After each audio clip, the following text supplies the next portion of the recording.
శ్రీ సీతారామచంద్ర స్వామి పరబ్రహ్మణ్యే నమః. ఆపదామపహర్తారం ధాతారం సర్వసంపదాం లోకాభిరామం శ్రీరామం భూయో భూయో నమామ్యం. భగవద్బంధులందరికీ కూడా శుభోదయం. మనం విష్ణు సహస్రనామ స్తోత్ర వ్యాఖ్యలో భాగంగా సహస్రనామాల దగ్గరకు వచ్చేసాం. పూర్వపీఠిక అయిపోయింది. నిన్న మొన్న కొంచెం వీలవ్వలేదు. ఈరోజు నుంచి మనం సహస్రనామాన్ని చెప్పుకుందాం. ఈ 1000 నామాల ప్రాశస్త్యాన్ని, 1000 నామాలకు సంబంధించిన వివరాలను భీష్మాచార్యుల వారు ధర్మరాజుకు చెబుతున్నాడు. అందులో మొదటి శ్లోకం, విశ్వం విష్ణుర్వషట్కారో భూతభవ్య భవత్ప్రభుః భూతకృత్ భూతబుద్భావో భూతాత్మా భూతభావనః.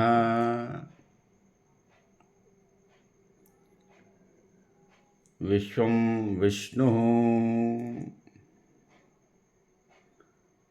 ఈ విశ్వమే విష్ణువు.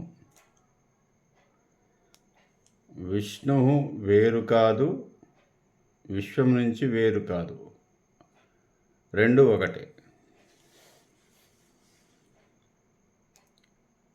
రెండు సమానార్థకాలు కూడా కాదు, అదే ఇది. అభేదాన్ని చెప్పాడు, భేదమేమి చెప్పలేదు. అద్వైతము అంటే అదే. ద్వైతము అంటే రెండు వేరు వేరు.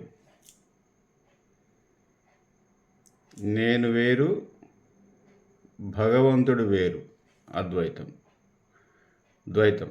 అద్వైతం అంటే భగవంతుడిలో నేను ఒక భాగం, నేనే భగవంతుణ్ణి. అహం బ్రహ్మాస్మి. తనకన్నా వేరైనది ఏదీ లేదు. పరమాత్మ కన్నా వేరైనది ఏదీ లేదు. ఒకవేళ ఉన్నా అది కూడా పరమాత్మే.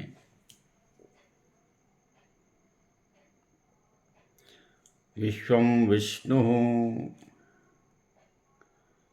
ఈ విశ్వమంతా కూడా పంచభూతాలతో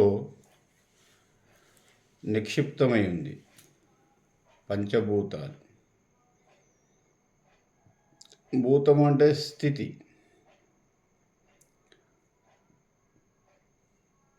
భూమి, ఆకాశము, వాయువు, అగ్ని, జలము. ఈ 5 తత్వాలు, 5 స్థితులతో కూడి ఉన్నది ఈ విశ్వమంతా కూడా. ఈ 5 ఆయనే, పంచభూతాలు ఆయనే. ఈ పంచభూతాలతో తయారు చేయబడ్డ శరీరమే మనది. కాబట్టి పంచభూతాలే శరీరం. ఈ విశ్వమంతా పంచభూతాలే కాబట్టి, ఆ పంచభూతాలతో తయారైంది కాబట్టి విశ్వంలో మనం ఒక భాగం. అందుకే విశ్వం విష్ణు అంటే మనమే విష్ణు. 5 కర్మేంద్రియాలు, 5 జ్ఞానేంద్రియాలు ఉన్నాయి. ఇవన్నీ పంచభూతాలతోటే తయారు చేయబడ్డాయి, వాటితోనే నడుస్తున్నాయి. 5 పంచేంద్రియాలు, 5 జ్ఞానేంద్రియాలు. జ్ఞానేంద్రియాలు మనకు చర్మము, కళ్ళు, చెవులు, నాలుక, ముక్కు, ఇవన్నీ కూడా జ్ఞానేంద్రియాలు. జ్ఞానము ద్వారా వీటి ఉనికిని ప్రసరించున్నది. కర్మేంద్రియాలు కర్మ ద్వారా, అంటే చేసే పని అంతా కూడా కర్మ. వాక్కు, నోరు, కాళ్ళు, చేతులు, గుహ్యము, పాయువు ఇవన్నీ కూడా కర్మేంద్రియాలు. ఈ 10 ఇంద్రియాలని నడిపించేది మనకు ఇంకొక శక్తి ఉంది. అదే ప్రాణము, ప్రాణశక్తి. అదే ఆత్మ, అదే జీవాత్మ. శరీరంలో ప్రాణము లేదనుకోండి, ఈ 10 ఇంద్రియాలు పనిచేయవు. ఉన్నా కానీ దండగే. శరీరంలో నుంచి ప్రాణము బయటికి వెళ్ళిపోతే జ్ఞానేంద్రియాలు పనిచేయవు, కర్మేంద్రియాలు పనిచేయవు. అవి ఉంటాయి బయట, బయట ఉన్నాయే లోన కూడా ఉన్నాయి. బయట గాలి ఉంది, మన శరీరం లోపల కూడా గాలి ఉంది. శ్వాస అదే, శ్వాస తీస్తూ వదిలిపెడుతున్నాం కదా, గాలి. తర్వాత వెలుతురు, కన్ను.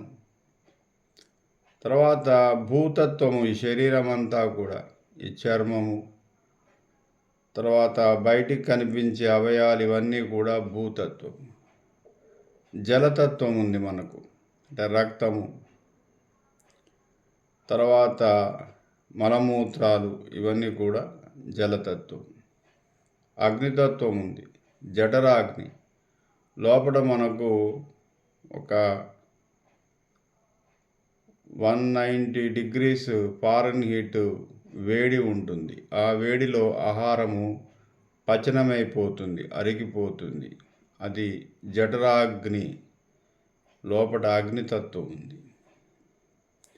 మన లోపల ఉన్నటువంటి ఖాళీ స్థలం, పొట్ట భాగంలో కానీ, తల భాగంలో కానీ, మెదడు భాగంలోని ఎక్కడ ఖాళీ స్థలం ఉన్నా లోపల అది ఆకాశతత్వం.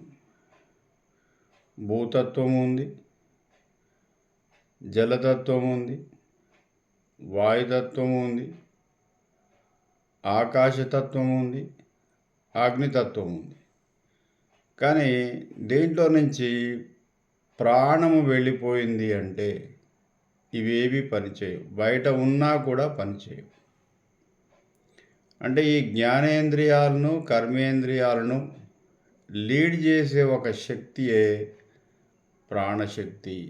అదే నారాయణ, అదే విష్ణు, అదే విశ్వము.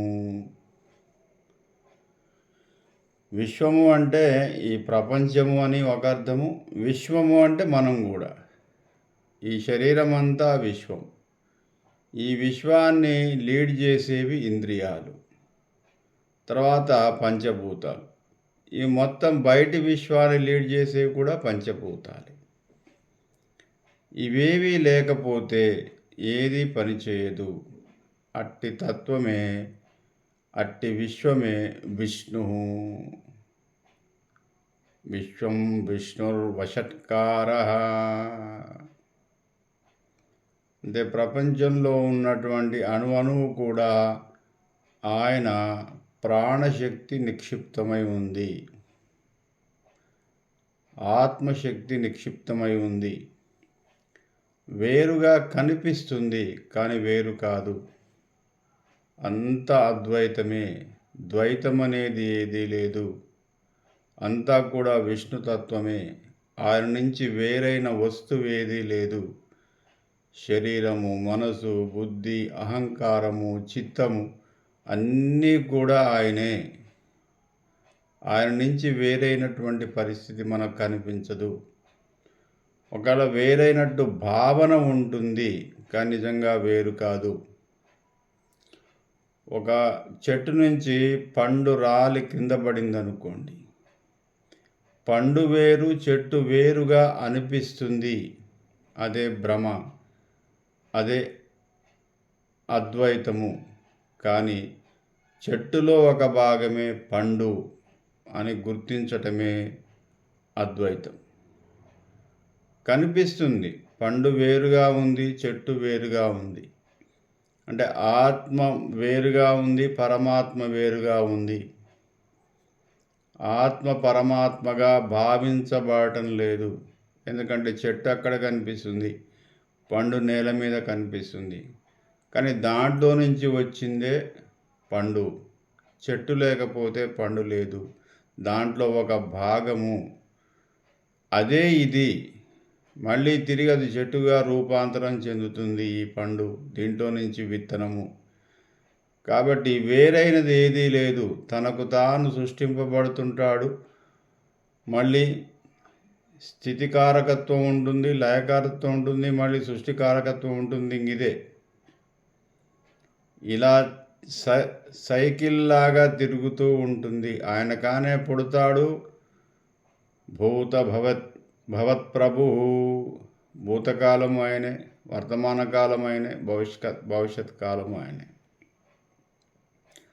అందుకే మనకు ఉపనిషత్తుల్లో ఒక స్టాంజా ఉంటుంది. ఓం మద నిత్యో నారాయణ బ్రహ్మా నారాయణ శివచ్చ నారాయణ శక్రచ్చ నారాయణ ద్యా వా పృథివీ చ నారాయణ కాలచ్చ నారాయణ దిశచ్చ నారాయణ ఊర్ధ్వచ్చ నారాయణ అధచ్చ నారాయణ అంతర్బహిశ్చ నారాయణ నారాయణ ఏ వేదగుం సర్వం యద్భూతం యచ్చ భవ్యం నిష్కలో నిరంజనో నిర్వికల్పో నిరాఖ్యాత శుద్ధో ఏకో నారాయణ నద్వితీయోస్తి కచ్చిత్. ఇది ఉపనిషత్తు. వేదంలో నారాయణ ఉపనిషత్తులో చెప్పారు, అంతా నారాయణమయం, అంతా విష్ణుమయం. నిత్యో నారాయణ, నిత్యము ఉంటాడు. బ్రహ్మ నారాయణ, బ్రహ్మ పదార్థం ఏదైతే అనుకుంటున్నామో, జ్ఞానస్వరూపం ఏదైతే అనుకుంటున్నామో, స్థితి స్వరూపం ఏదైతే అనుకుంటున్నామో,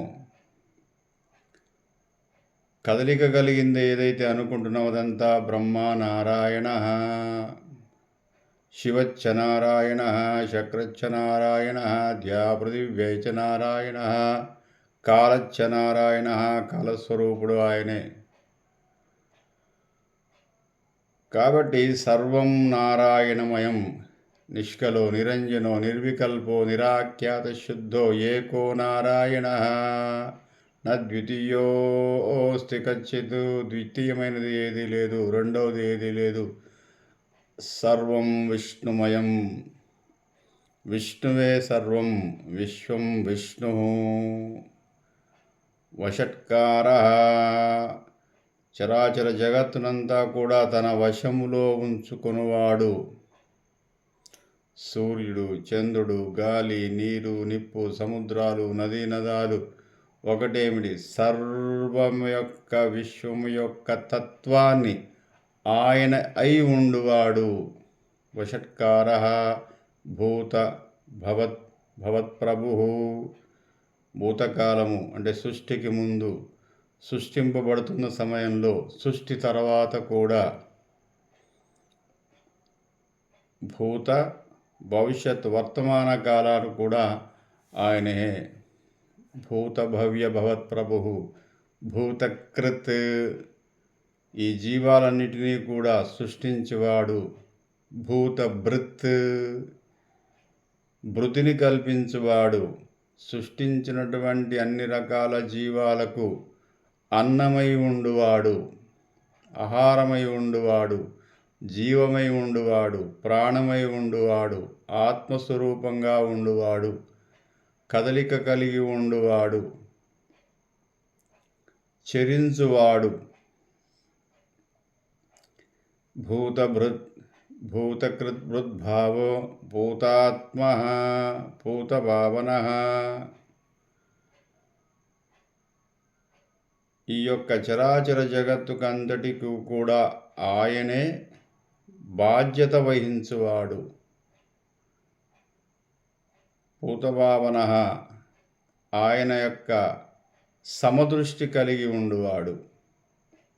అన్ని జీవాల పట్ల సమదృష్టిని, ప్రేమను కలిగి ఉండువాడు. ఇవంతా కూడా ఆయనే కాబట్టి మొదటి నామంలోనే విశ్వం విష్ణు వషట్కార భూతభవ్య భవత్ప్రభు భూతకృత్ భూతబుద్భావో భూతాత్మా భూతభావన అని చెప్పేసి అన్నాడు. స్వస్తి.